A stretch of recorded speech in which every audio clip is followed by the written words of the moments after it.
بسم الله الرحمن الرحیم. السلام علیکم ګرانو او خواږو زده کوونکو، هیله مند یم چې ټول روغ او جوړ اوسئ.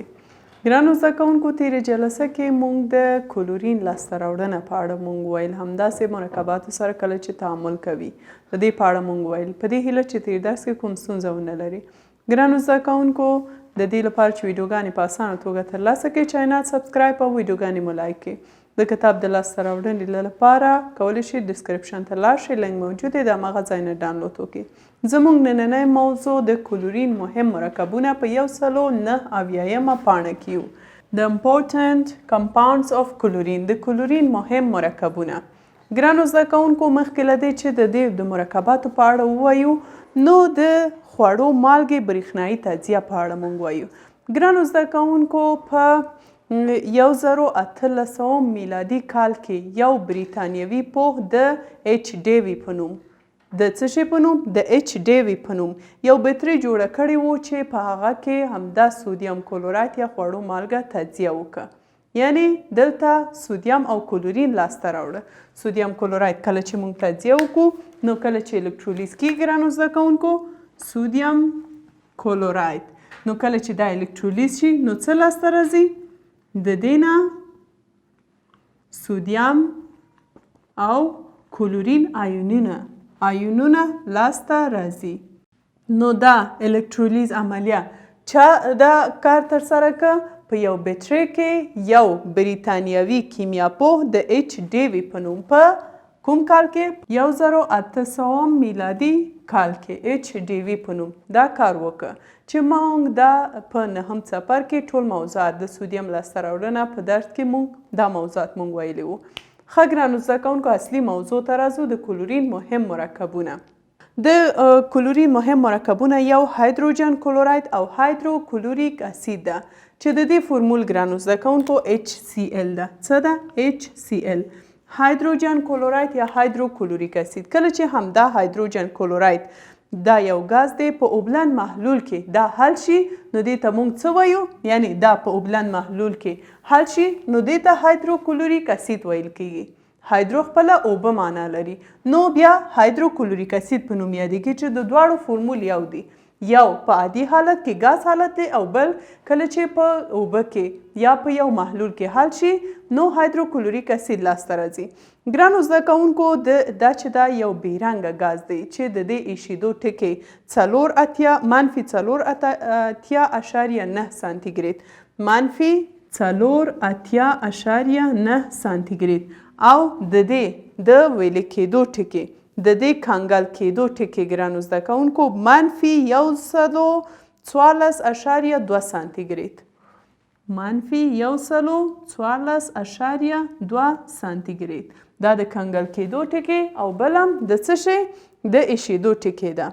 بل ګرانو زده کوونکو، دا په لږه کچه په هغه سیمو د اور شیندونکو سیمو کې دا پیدا کیږي، البته ډیره کم پیدا کیږي ګرانو زده کوونکو په هغه ځایونو کې. بل هایدروکلوریک اسید لاسته راوړنه په اړه وایو. ګرانو زده کوونکو، موږ دا ویلي وو کله چې هایدروجن کلورین سره تعامل وکړي، نو څه لاسته راځي؟ هایدروجن کلورایت لاسته راځي. نو هماغه تعامل بیا دلته راغلی، موږ بیا هم دا کار کوو چې څه رقم هایدروجن کلورایت لاسته راځي. یعنی کلورین سره کله چې هایدروجن مستقیم ډول تعامل وکړي، نو دا تیزاب لاسته راځي. ښه، څه وو؟ هایدروجن جمع کلورین، نو څه لاسته راځي؟ هایدروجن کلوراید لاسته راځي، چې موږ ویل دا یو بېرنګه غاز دی. بل ګرانو زده کوونکو، دا چې دا یعنی باید په روښنایي او تودوخې کې دا کار ترسره نشي، ځکه چې دا بیا صحت ته تاوان لري. او بل ګرانو زده کوونکو، کله چې دا تعامل ترسره کوي باید ډیر احتیاط وکړي، ځکه چې که لږ بې پروایي وکړي نو صحت ته تاوان لري. بل ګرانو زده کوونکو، راځو څه رقم مونږ کولی شو هایدروجن کلوراید لاسته راوړو. کله چې ګرانو زده کوونکو کلورایدونه تیزابونو سره تعامل کوي، نو هایدروجن کلوراید لاسته راځي. مثلا سودیم کلوراید کله چې د ګوګړو تیزاب سره تعامل کوي، نو هایدروجن کلوراید لاسته راځي. نو خپله همدا ګوګړ تیزاب دوه بنسټیزه تیزاب دی، د همدې لپاره په 2 مرحله کې دا کار ترسره کیږي. سودیم کلوراید جمع H2SO4 نو ګرانو زده کوونکو دلته د دې هایدروجن یو هایدروجن د دې نه بیلیږي نو دلته څه پاتې کیږي سودیم بای سلفیت سودیم بای سلفیت جمع HCl لاسته راځي. دا په یو مرحله کې د دې نه یو هایدروجن بیل شو نو سودیم بای سلفیت دلته تولید شو. نو اوس همدا سودیم بای سلفیت کله چې څه سره تعامل وکړي سودیم کلوراید سره تعامل وکړي نو ګرانو زده کوونکو څه لاسته راځي بیا هم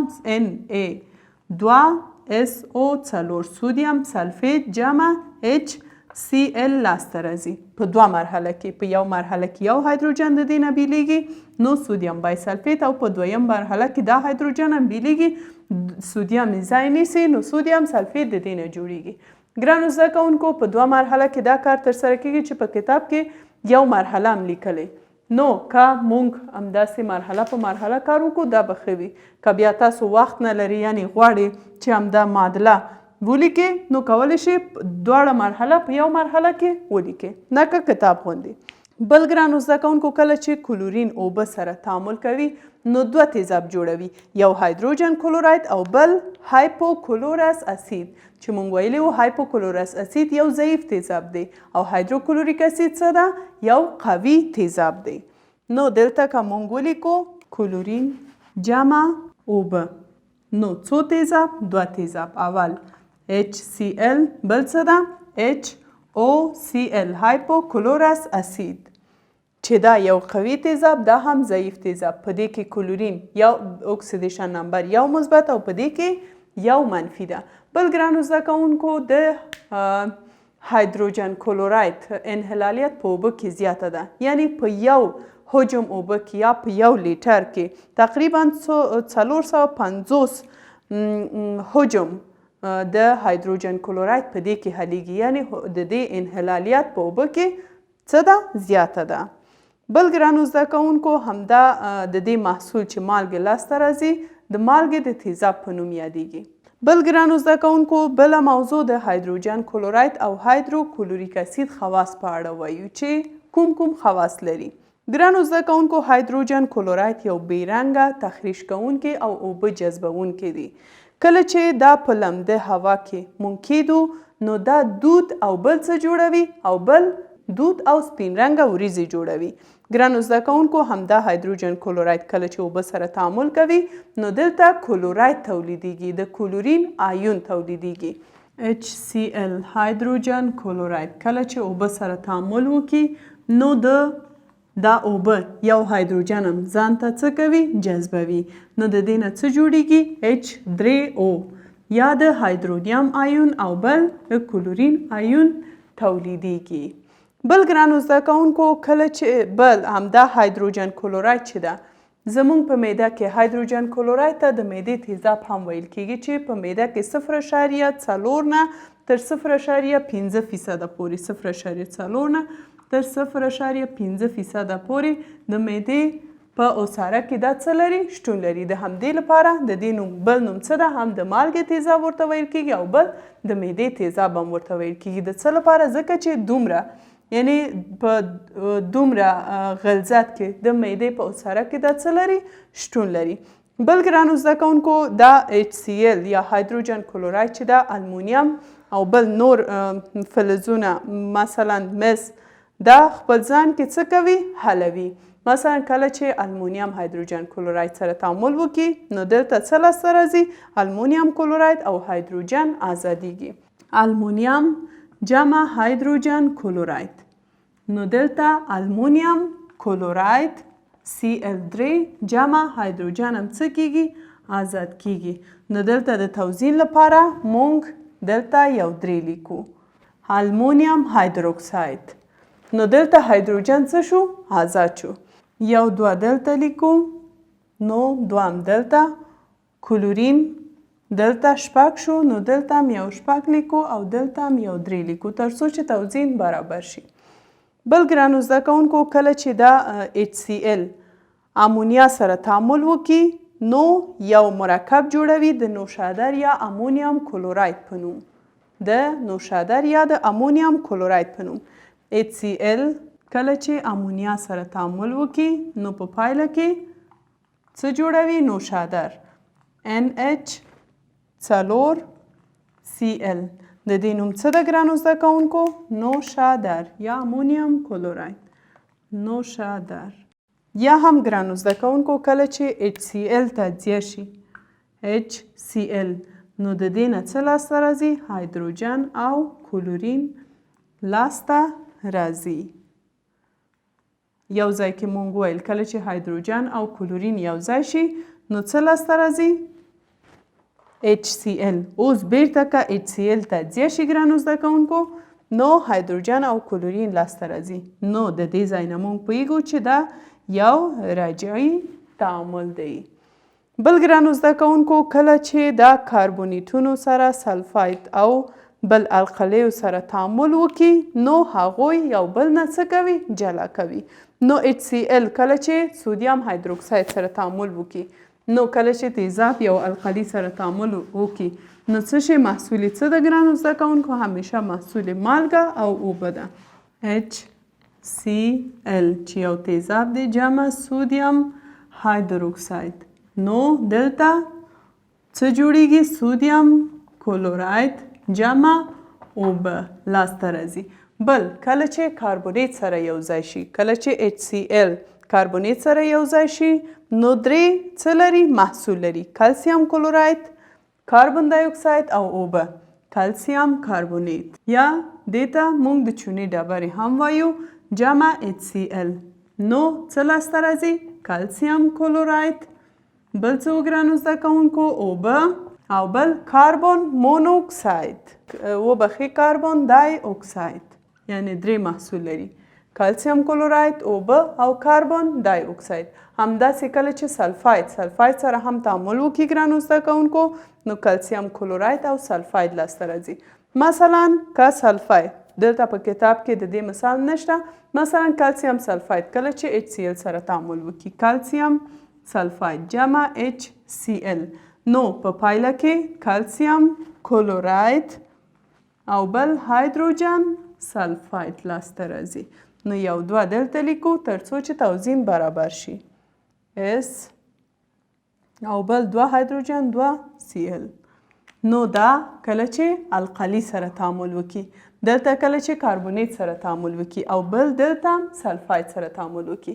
ګرانو زده کوونکو د هایدروجن که د مالګې تیزاب یا د هایدروجن کلوراید د دې استعمال ځایونه یې ډیر دي. په طبابت کې د دې نه استفاده کیږي، په صنعت کې د دې نه استفاده کیږي. مثلا همدا PVC دروازې او کړکیګانې PVC پولی وینایل کلوراید چې انشاءالله موږ بیا 12م ټولګي کې د دې په اړه وایو نو هغوی ټول ګرانو زده کوونکو د څه نه جوړ شوی؟ د مالګې د تیزاب نه جوړ شوی. یعنی په صنعت، طبابت او د ډیر ځایونو کې د دې نه استفاده کیږي. بل ګرانو زده کوونکو د دې نه سلطاني تیزاب هم جوړیږي. سلطاني تیزاب هغه تیزاب دی چې په هغه کې ناجیبه فلزونه څه کیږي؟ حل کیږي. د همدې لپاره دې ته سلطاني تیزاب وایي. کله چې همدا HCl د شوري تیزاب سره تعامل وکړي نو سلطاني تیزاب جوړوي. نو همدا اخرنۍ معادله هم لیکو چې HCl جمع HNO3 د شوري تیزاب. مونږ ویل په دې کې ناجیبه فلز هم حلیږي. نو ناجیبه فلز مونږ ویل 3 دانې وو چې په دې کې مونږ سره زر نه استفاده کوو. کله چې دا حل شي ګرانو زده کوونکو نو دلته څه شی جوړوي؟ HAUCl. بل ګرانو زده کوونکو څه ده؟ دوام دلته لیکو او بل محصول ده نایتروجن دای اکساید او اوبه. نایتروجن دای اکساید جمع اوبه لاسته راځي. نو دلته د توزین لپاره دلته مونږ 2 هایدروجن لرو نو دلته 3 هایدروجن دي. نو دلته ګرانو زده کوونکو څه کوو؟ 4 په دې کې اضافه کوو، 3 هم په دې کې او AU خو همغه یو دانه ده. نو اوس توزین برابروو. نو 4 دلته او 3 دلته 7 دانې کیږي. نو یو 3 دلته ولیکو، 6 دلته، یو هم دلته 7 دانې پوره شو. بل کلورین دلته مونږ 4 کلورین لرو. نو دلته 2 کلورین، یو دوام په دې کې اضافه کوم او 3 هایدروجن 7 دانې 9 هایدروجن تکمیل ده 7 دانې په محصول کې هم لرو 4 کلورین دلته 4 کلورین هم دلته او بل ګرانو زده کوونکو دلته موږ 3 نایتروجن لرو نو دلته موږ باید 3 نایتروجن ولرو 3 نایتروجن 3 هم دلته لیکو او اکسیجن څو دانې کیږي 3 3 9 نو 3 او 2 3 ضرب 2 شپږ شپږ او 3 9 او ای یو یو دلته یو هم دلته لرو نو دا تکمیل شو نو کله چې تیزابي سلطاني تیزاب جوړیږي همدا HCl د شورې تیزاب سره تعامل کوي نو په دې کې ناجیبه فلز حلیږي او په پایله کې محصول هم همدا دی ګرانو زده کوونکو دا و د مالګې تیزابونو د کارولو ځایونه همداسې بله موضوع چې موږ ویل د هایدروجن کلوراید خواص او بل د کلورین مهم مرکبونه په اړه موږ ویل په دې هیله چې دا 3 موضوعات چې موږ ویل دا په ښه توګه زده شوي وي ګرانو زده کوونکو نو زموږ درس همدلته پای ته رسیږي که کوم ځای کې مشکل لري نو کولی شئ کومنټ کې مطرح وکړئ تر بلې جلسې چې نوې موضوع سره او زموږ موضوع ده د دوره‌ایي جدول د 8م ګروپ عناصر په اړه وایو نو تاسو له یو بخښونکي خدای ته سپارم ښه وخت ولرئ خدای پامان